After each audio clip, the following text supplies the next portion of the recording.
É um texto que fala de aliança, amém? De aliança. Mas, de que tipo de aliança esse texto está falando? Está falando de uma aliança que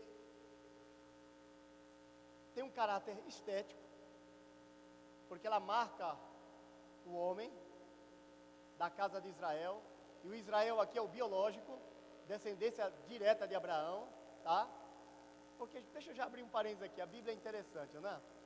As pessoas sempre quando pensam em Adão lá do Jardim do Éden, mas a Bíblia fala de dois Adão, e a Bíblia fala que há dois Israel. Então eu vou situar você de que Israel eu estou falando, porque você precisa entender, porque eu vou para o outro daqui a pouquinho, tá bom? Esse Israel é o biológico, descendência direta de Abraão, linhagem dele. Ele é o tronco desse Israel. O Senhor resolve fazer uma aliança com este homem, certo? E essa aliança, vocês, eu não sei se perceberam durante a leitura, que ela envolve uma marca no corpo, o corte do prepúcio, tá? Mas antes de fazer essa aliança, eu não sei se você percebeu também, que eu li aquele texto muito conhecido, que Deus promete que Ele vai ser um pai de numerosas nações, ou de muitos povos. E por que eu estou dizendo isso? Para que você entenda de fato do que se trata essa aliança, que ela tem esse caráter estético, e ela é profilática, ela tem um caráter preventivo. É muito interessante isso. Por quê? Quando Deus mandou que, a partir daquele momento que ele conversa com Abraão, ele passasse a cortar o prepúcio, qual a intenção de Deus? Eu gosto sempre de dizer o seguinte: tudo que é declarado tem uma intenção, e você tem que buscar entender a intenção, não simplesmente o que está sendo dito. Por isso que as pessoas têm tanta dificuldade nas provas de português, porque não descobrem a intenção do texto, aí não sabe dar uma resposta. Perceba que Deus manda ele fazer esse corte de prepúcio, depois que promete que ele será pai de uma numerosa nação. Deus está se antecipando no tempo, a ciência não era tão evoluída, e para cumprir essa promessa, Deus precisava da cooperação de Abraão e da sua descendência. Como assim? Agora eu vou usar termos técnicos aqui para explicar o texto, tá bom? Para não parecer profano, agressivo, sei lá. Eu lá na igreja eu fico mais à vontade, mas aqui, né, eu não sei como é a linguagem, deve ser uma linguagem diferente da minha, com certeza. Então vamos lá, você já ouviu falar de fimose? Bom, isso é um problema dos meninos, só meninos têm fimose. Vou usar, todos os termos são técnicos, tá? Vou usar. Fimose, Eles não sabem o que é fimose? Vai saber. Todos os meninos têm problema de fimose, e precisa resolver no curso da vida o problema da fimose, certo? A fimose é o seguinte, é o prepúcio, a pele, cobre a glande, a ponta do seu órgão reprodutor, certo? E excretor da urina também, tá? Se não cortar, as pessoas, os meninos que têm, né, a pelezinha cobrindo a glande, se não cortar, é um problema. Existe uma substância chamada esmegma, que ela fica por debaixo da pele, na base da glande. Então é preciso puxar a pelinha, né, para que a glande fique exposta e possa fazer a higiene, tirar o esmegma, que é uma massa fedorenta, cheia de bactéria. Um homem com fimose, com esse problema, ele pode transmitir infecções para a mulher, na intimidade, tá? E Deus disse, olha, você vai ser uma grande nação. Olha a cabeça de Deus, você está entendendo a minha intenção, no que eu já estou falando aqui? Mas não é o cerne da mensagem não, o espiritual vem depois, tá? Não que não seja espiritual, mas há leis na Bíblia que o caráter é de higiene mesmo. Mas Deus colocava o peso da pessoa dele para tu obedecer, assim diz o Senhor, tá? Ao invés de ficar dando essa explicação que eu estou dando aqui, uma aliança que eu faço com vocês. Uma aliança. Corta o prepúcio, porque assim a glândula vai poder ficar exposta, vai limpar, não vai ter problema para gerar criança, gerar neném. Porque vocês vão ser uma grande nação. Você já parou para pensar quantas mulheres morriam com infecções, homens morriam com infecções? Por quê? Porque a ciência não era desenvolvida, certo? Porque não havia o conhecimento que existe hoje, cientificamente falando, tá? E o interessante é que Deus manda fazer isso no 8º dia. Hoje eu posso te explicar por que no 8º dia. Explicação científica. Quando nasce uma criança, ela precisa de 8 dias para ter 100% da vitamina K no fígado e da protrombina. Essa proteína com a vitamina K é que impede que haja o quê? Hemorragias. E o único dia da existência do homem que a protrombina está a 110%, adivinha só que dia é? O 8º. Como é que eu sei? Porque a ciência se multiplicou. Daniel 12:4. Mas naquela época Abraão não sabia de nada, ninguém sabia, mas o Deus é o Deus da ciência. Senhor da matemática. Você não vai dar um amém? Ou você achou que Deus é o velhinho da religião? Não. Deus é o Senhor da tecnologia. O teu corpo é pura tecnologia. É mente divina. Aleluia. Então a intenção é profilática. O Senhor quer que Abraão faça a parte que lhe cabe. E toda a sua descendência o quê? Higienização. O câncer peniano atinge mais a terceira idade nos homens. Por quê? Sem querer ofender ninguém da terceira idade. Mas tem muito velhinho que não gosta de tomar banho. Isso é fato, irmãos. Não gosta de um banhozinho e não gosta de fazer higiene. Mesmo que você não corte o prepúcio, é necessário fazer o exercício. Toda mãe que tem um filho pequeno deve fazer um exercíciozinho, até a glândula aparecer. Vocês entenderam a intenção de Deus nessa aliança? Entenderam? Entenderam? Sim ou não? Abraão e sua descendência tinham que cooperar com Deus no propósito de ser uma grande nação. Aí aqui eu preciso dizer algo que é importante para mim e sua vida. Tudo o que nos cabe fazer, Deus não fará por nós. Tudo o que te cabe fazer, Deus não fará por você. Deus não ia ficar dando, vem Abraão, vou te dar um banho. Eu vou te limpar, Abraão, para você ficar um menino higiênico.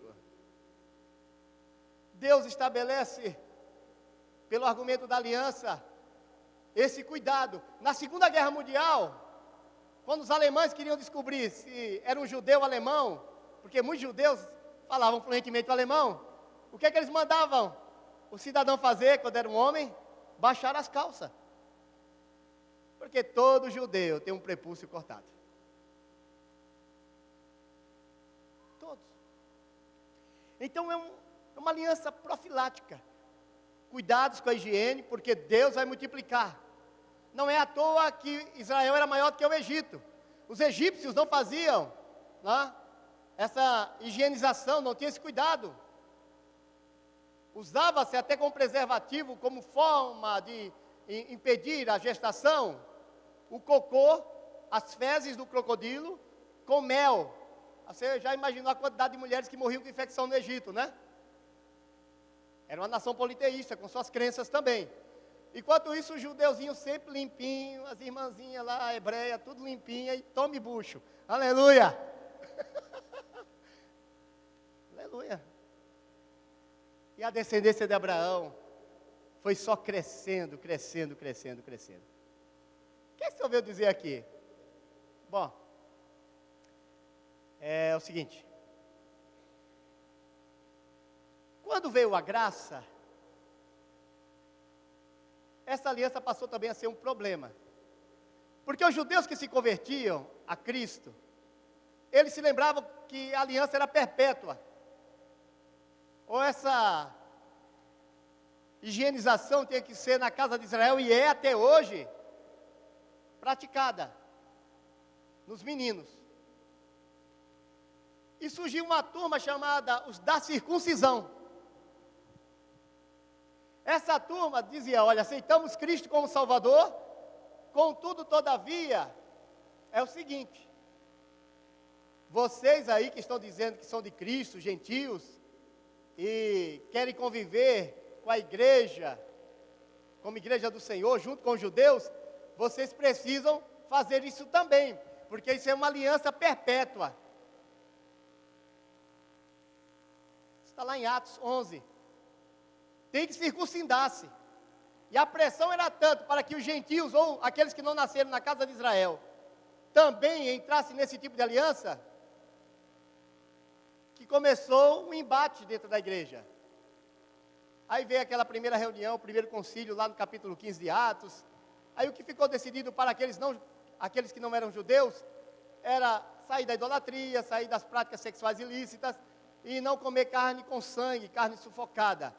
Isso é proibido aos gentios que se convertem ao cristianismo. Nós, que não somos judeus. Mas essa turma da circuncisão era barra pesada. Eles ficavam andando nas igrejas e dizendo: olha, tudo bem, você aceitou Jesus, mas já circuncidou-se? Não, precisa. Mas é claro, aliança perpétua. Foi Deus que falou.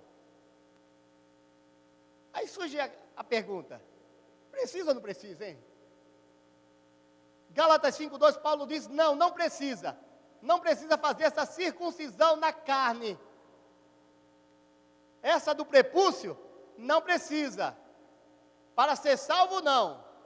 Para não ter problema de infecção, sim. Toma cuidado. Mas não há nenhum peso espiritual para a salvação do homem, essa aliança. Ela era voltada para a higiene e para facilitar, né, a multiplicação da descendência de Abraão. Mas toma cuidado, meu irmão. Fique sempre limpinho, amém? Amém? As irmãs aprovam homens limpinhos? Meia dúzia aprova. Amém?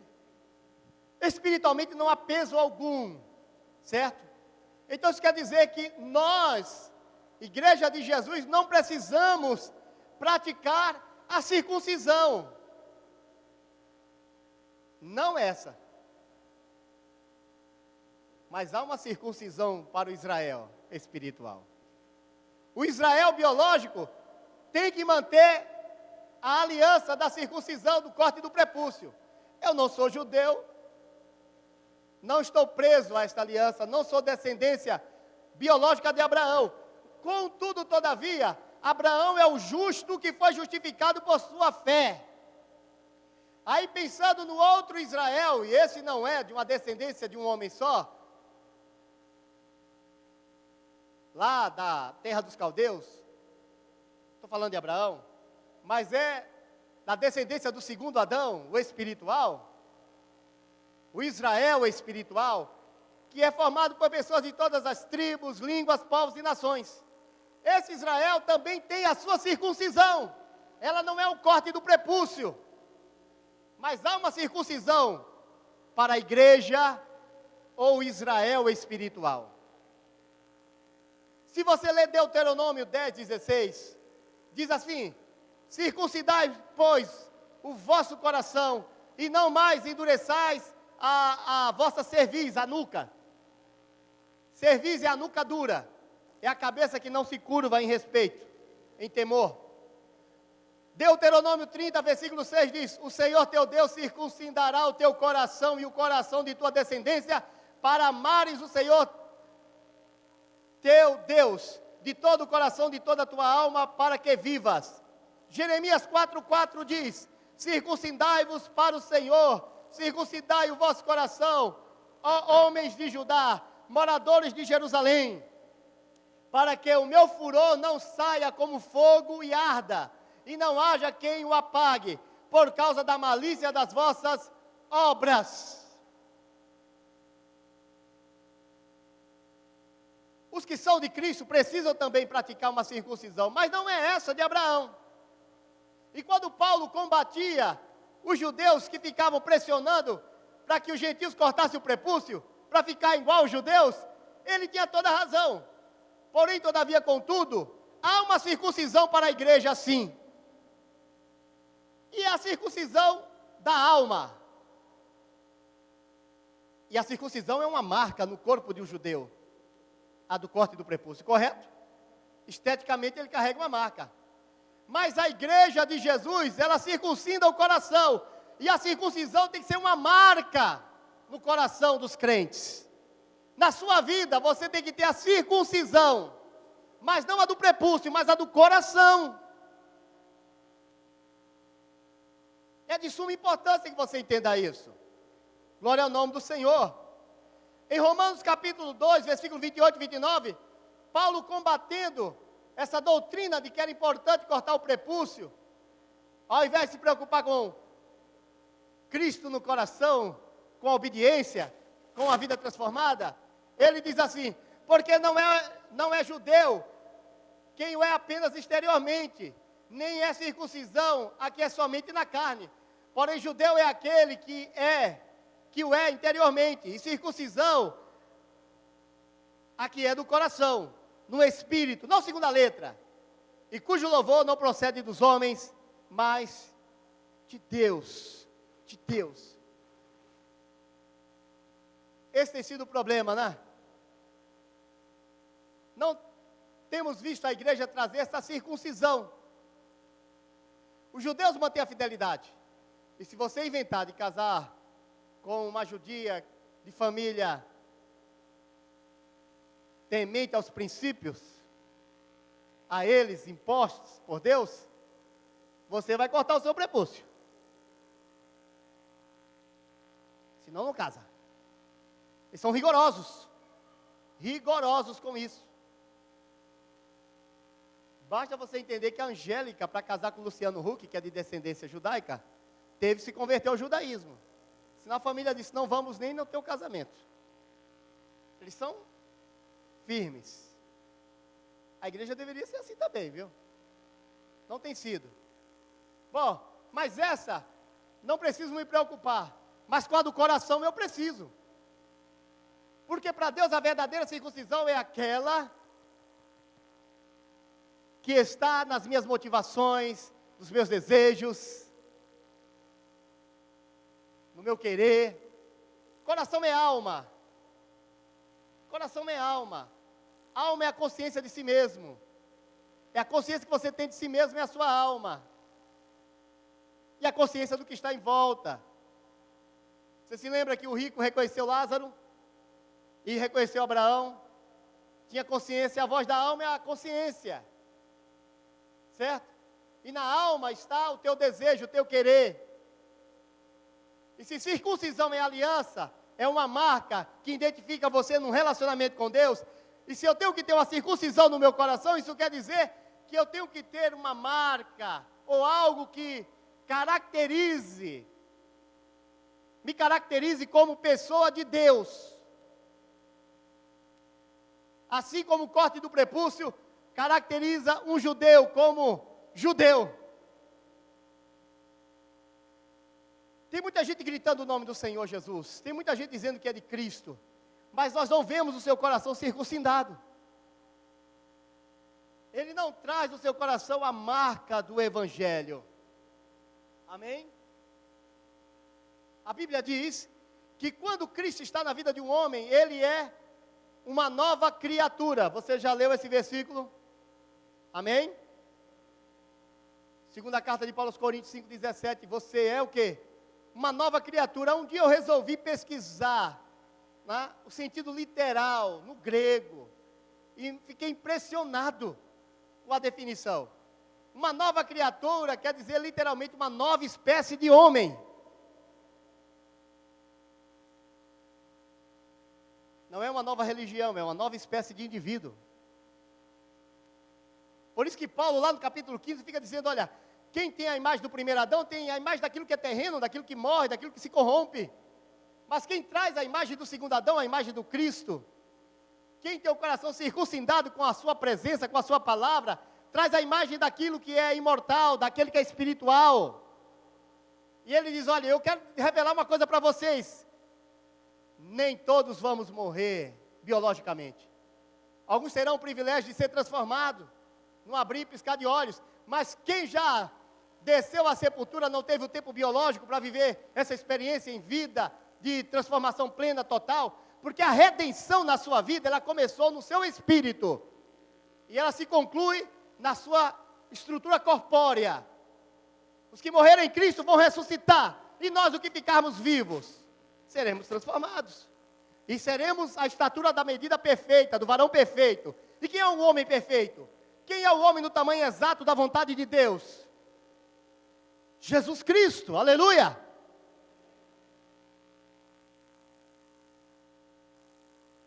Se Cristo está em você, e quando eu digo Cristo em você, eu estou falando da própria palavra,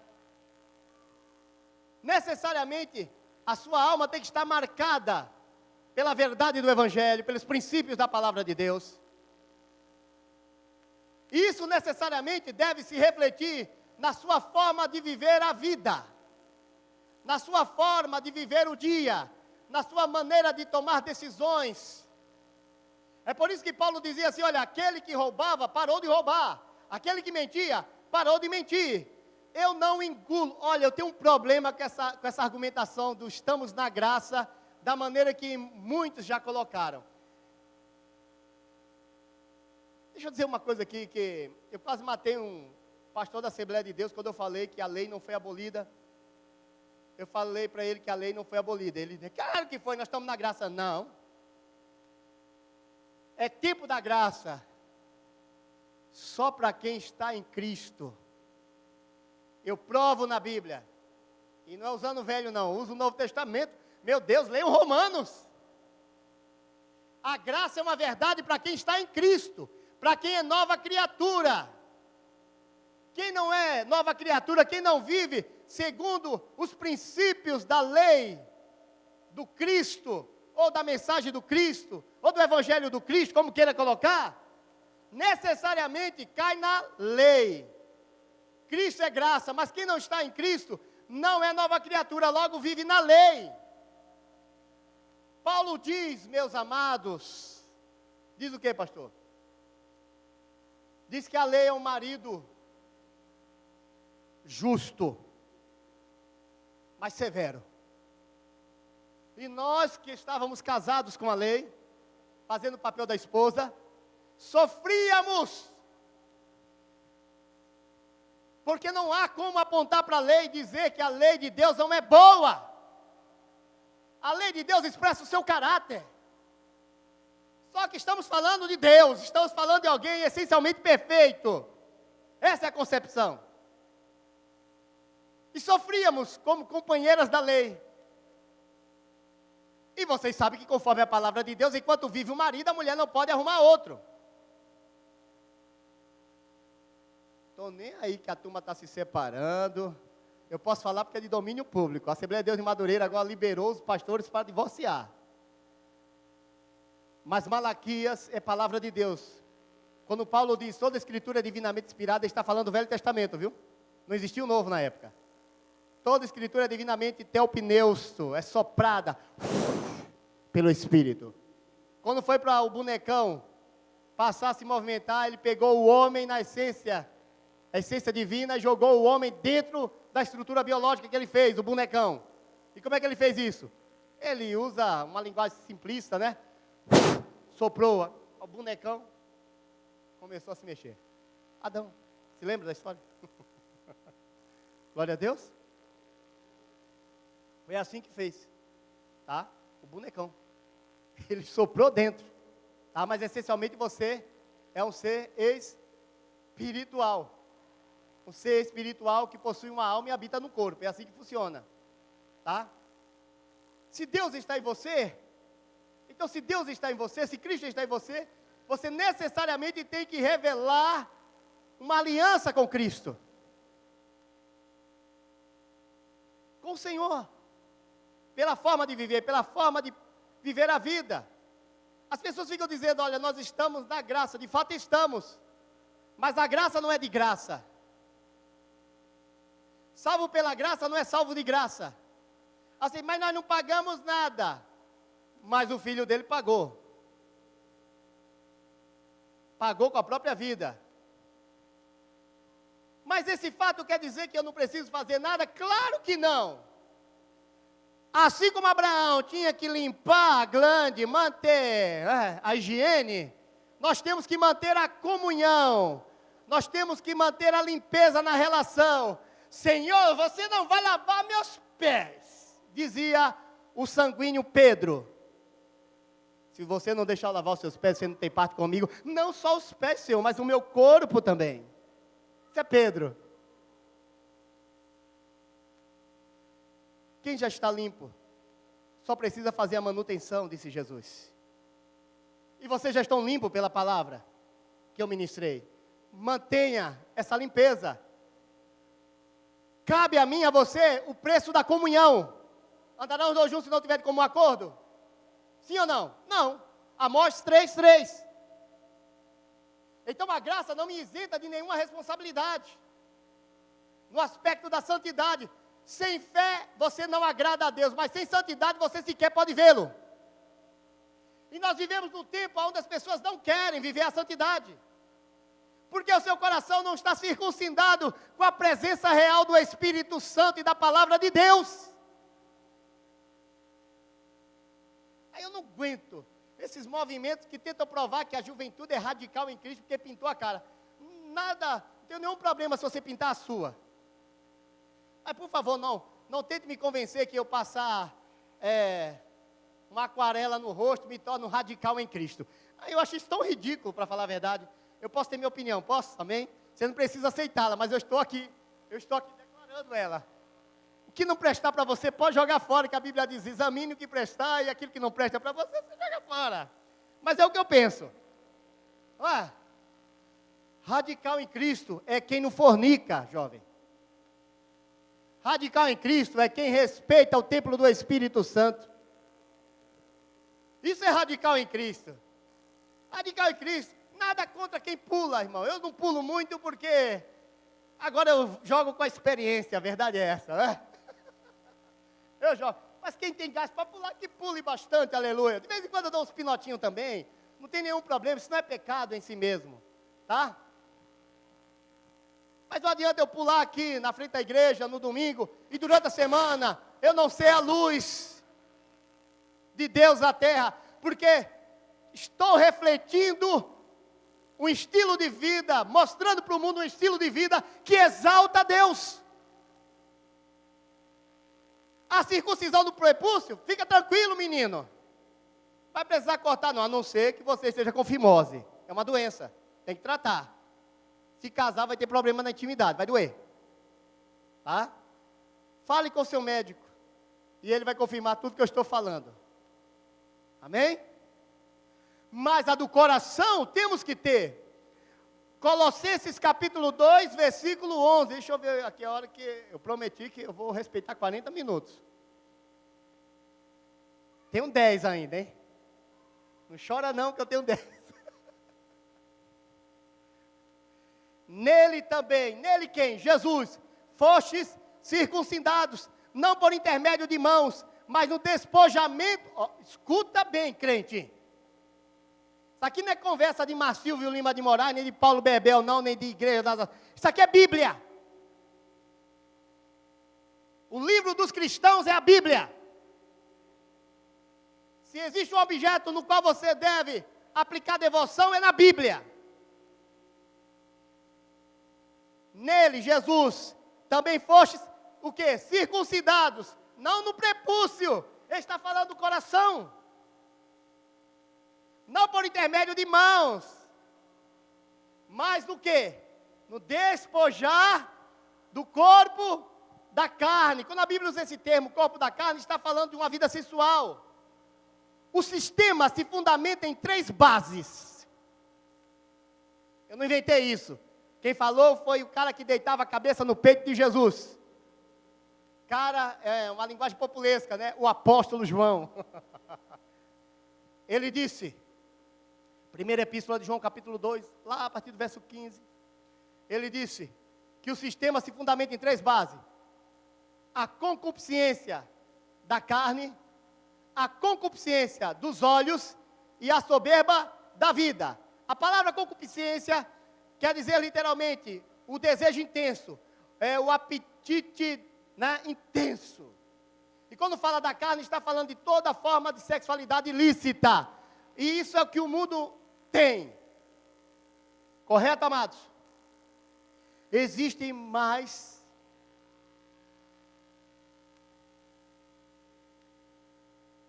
Josh McDowell, ele dá essa informação, mais de 1 bilhão de sites pornográficos. Mais de 1 bilhão. Nós vivemos num mundo erotizado, amém? Concorda? Não, está com medo de dizer que é? A moda é erotizada, viu, irmãos? Cuidado, irmãzinha, quando você for comprar sua roupa. Eu fui comprar, deixa eu abrir um parênteses, eu tenho 10 minutos, eu vou gastar como eu quiser. É meu, eles me deram 40 minutos. Eu fui comprar uma calça. Meu Deus do céu. Aí o cara me dava calça, pastor Wilson. Quando eu colocava aquilo, entrava em mim. Eu falei, rapaz, você tem certeza que essa calça é de homem? Isso é calça de mulher, o coisa é muito curto. O negócio está entrando em mim aqui. Rapaz, nem minha mulher passa aqui a mão. Se eu tiver deitado, minha mulher passar a mão aqui, eu dou um pulo. É instintivo. Fazer o quê? Eu sou assim. Que é isso? Que é isso, mulher? Aí foi sem querer, amor. Ah, então tá bom. Ah? Aquilo entrava. Aquele negócio apertadinho, esmagadinho. Sabe? Não, é calça de homem. Eu falei, isso não é calça de homem, não. Não pode ser, rapaz. Calça de homem, a gente fica, tem coisa maior. Aí tem que ficar à vontade. E todas as calças. Aí eu fui para outra loja. Falei, não dá para mim. Todas as lojas. Aquela coisinha apertada entrando aqui atrás, aquela coisa horrorosa. Para mim é horroroso. Se você não se incomoda com alguém puxando aqui, aí é problema seu. Para mim é horroroso o negócio. E eu falei, meu Deus, quem é que está desenhando essas calças? Aí eu me lembrei quem é que desenha, né? Cuidado com a moda aí, né? Eu fui numa loja, o cara, já veio me oferecer aquela camisetinha, mamãe, eu sou forte, né? E essa aqui, com aquela gola em meia lua, sabe, mostrando metade do peito, sai fora, jacaré. tá mister. Cuidado com a moda, irmãos, cuidado com a moda, cuidado, né? Tem irmãs que não têm senso também, né? Cuidado com o vestido, cuidado com a calça, porque você tem a circuncisão de Cristo. E a Bíblia diz que você deve revelar os seus atributos quando você viver uma aliança com um homem, uma aliança conjugal. Fora disso, não vou mandar você usar uma burca não, mas não faz como o mundo, né, querido? Que não dá. Tinha uma pessoa que ia na igreja, uma mulher, e ela tinha os buços grandes, irmãos, ia sem sutiã. E volta e meia o farol estava aceso ainda. E passava na frente de todo mundo, e as outras mulheres casadas diziam, vou perder gente na igreja, porque as irmãs vão ficar com medo de trazer o marido aqui. E aquela, meu Deus, eu precisei chegar e falar, minha querida, tenha dó, né? Isso é falta de temor, isso é falta de uma aliança com Deus e circuncisão no coração. Nós temos temor, não é verdade?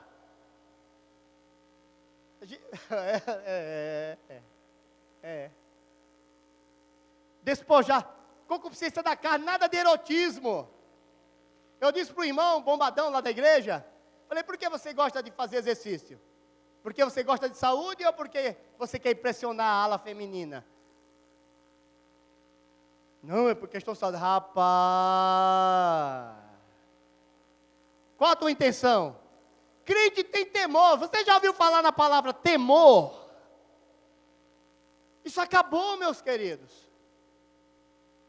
Eu passei na porta da igreja, tinha uma rapaziada sentada e as meninas sentadas no colo.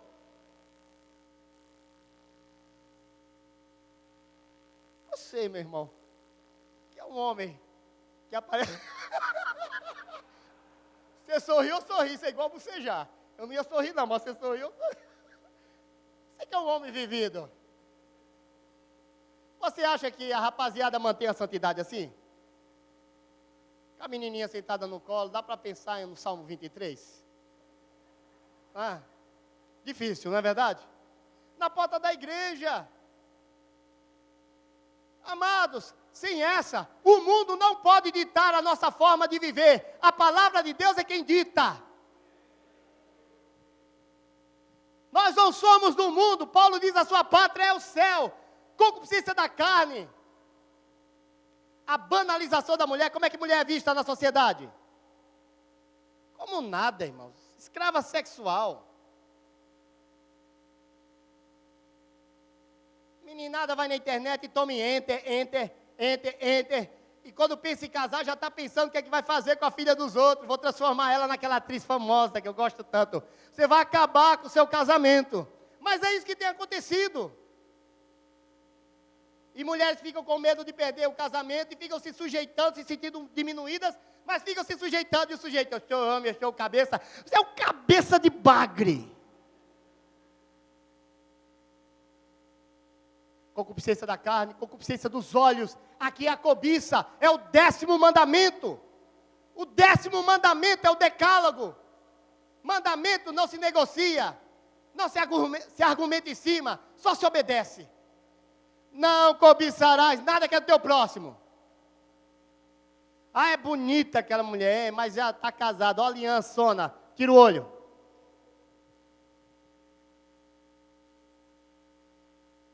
Correto?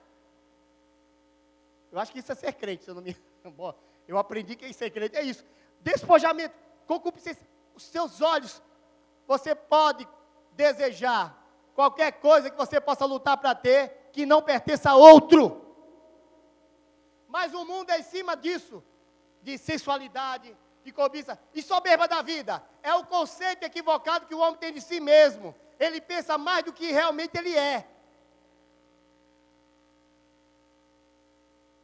O homem acha que ele é o centro de tudo. Não, não é, nunca foi e nunca será. Uma das coisas mais ridículas que existe é o argumento do: mas Deus criou um universo deste tamanho? Para nós, sem colocar nenhum outro tipo de vida? Mas quem disse que Deus criou o universo para você? Para ajudar o irmão a memorizar, só para memorizar. Diga para ele: mas quem foi que disse que Deus criou o universo para você?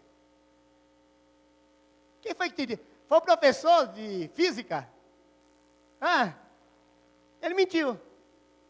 Deus não criou o universo para você. O que ele criou foi esse planetinha perdido em mais de 100 bilhões de galáxias. Só Deus te acha que ele é onisciente. Só ele te acha. É uma poeira perdida no grande cosmo. E para que ele criou tudo isso? Para a glória dele mesmo. Quem é absoluto tem que gastar o poder que tem com alguma coisa, senão morre de tédio, rapaz. Hã? Concorda, pastor? Morre de tédio.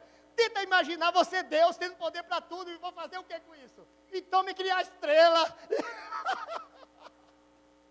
Aí depois Deus pensou assim: o que adianta eu também fazer tanta coisa extraordinária, tem ninguém para bater palma? Vou criar o homem, vou criar anjo. Então me criar coisa, e Deus não para de criar, porque é muito poder. Senão ele morre de tédio. Se é que pode se matar Deus,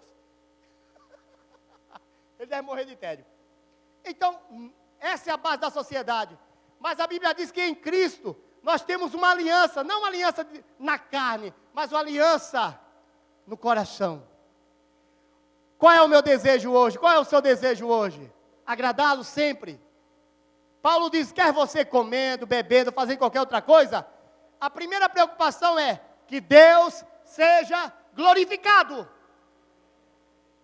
Casamento é para a glória de Deus, ter um filho é para a glória de Deus, ser pastor é para a glória de Deus, ser amigo do amigo, ou ser semelhante do teu próximo é para a glória de Deus. Fazer um passeio na praia é para a glória de Deus, irmão. Se não for, mais um despojamento do corpo da carne, que é a circuncisão de Cristo. Qual é a circuncisão de Cristo? Responda. O despojamento do corpo da carne. O Israel espiritual, a igreja, ela tem que ter essa circuncisão, a chamada de Cristo. Despojamento de uma vida que não glorifica a Deus, de ideias, pensamentos que não exaltam a Deus. E não se negocia isso. Não se negocia. Você sabe por que o caminho é estreito e a porta também? Você já ouviu falar que o caminho é estreito? Eu já vi uma foto de uma igreja que estava dando, parece que 30% de abatimento no dízimo. É promoção esse mês. 30%. Isso não existe. Se lembra dessa voz?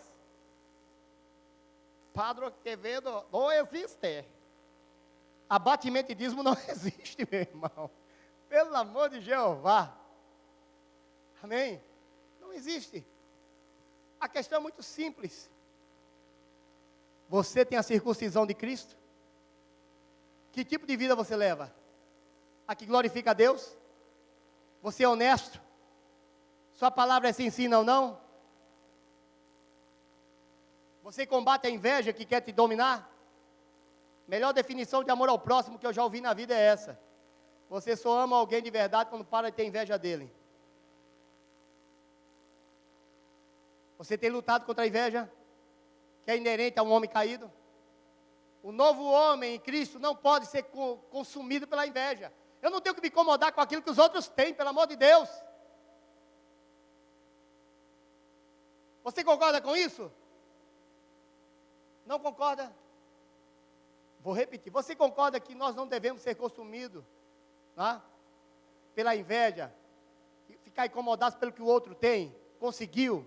Você concorda com isso? Isso é ser cristão? Você concorda com isso? Então tá bom.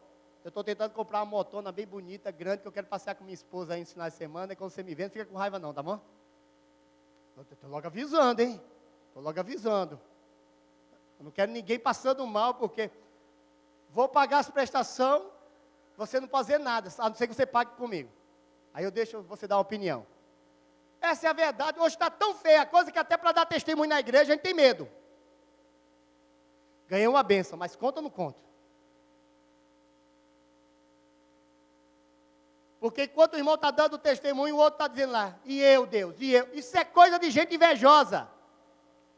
Porque o crente se alegra com os que se alegram, e chora com os que choram. A hora de dizer, Deus, eu preciso da tua ajuda, é outra. Não é ficar tentando chantagear Deus.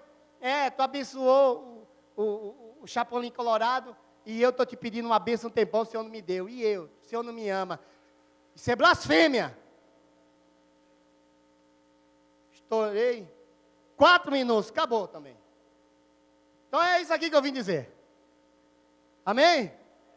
Não basta frequentar a igreja evangélica, tem que demonstrar na vida prática que Cristo de fato está em você.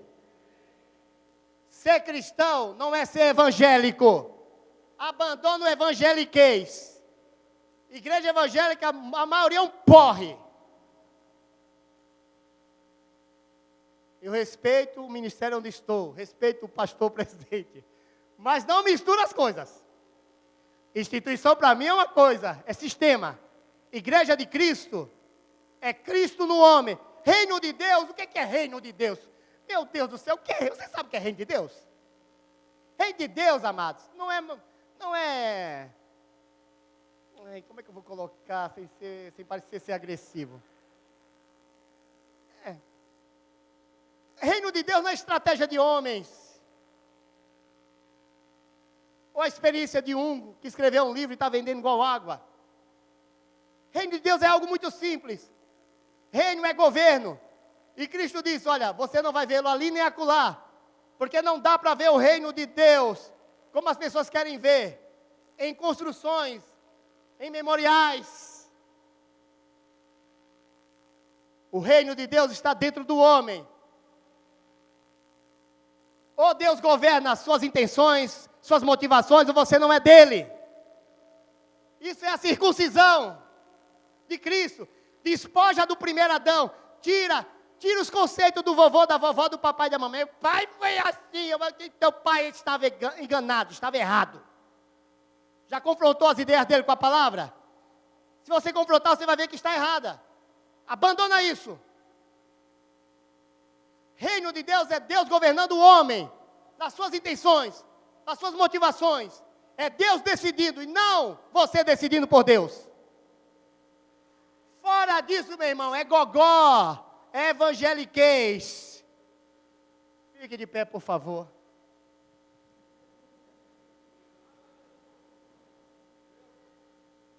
Não vou mandar nenhum menino cortar o prepúcio, mas faz a higiene direitinha, né? Homem fedorento não está com nada. Mas a circuncisão do coração, quem não tiver, não tem parte com o Senhor. Não basta frequentar uma igreja evangélica, não basta vir aqui no final de semana. No dia a dia, começar lá na tua casa. Começar na tua casa, amém? Uma vez eu precisei dizer para minha esposa e filha que elas precisavam parar de colocar louvores lá em casa. Que era louvor e quebra-pau todo dia. Falei, eu tenho vergonha. Se alguém me ver com a Bíblia, o que é que vai pensar de mim? Que as duas brigavam, Deus me livre. A filha cresceu e as duas disputando o mesmo homem que sou eu, né? Minha filha é casada e totalmente apaixonada por mim. Fazer o quê? O meu genro sofre. Toda vez que ela quer dar parâmetro, você tem que ser igual ao meu pai. E ele é um bom menino. Está sofrendo, mas ele está se esforçando.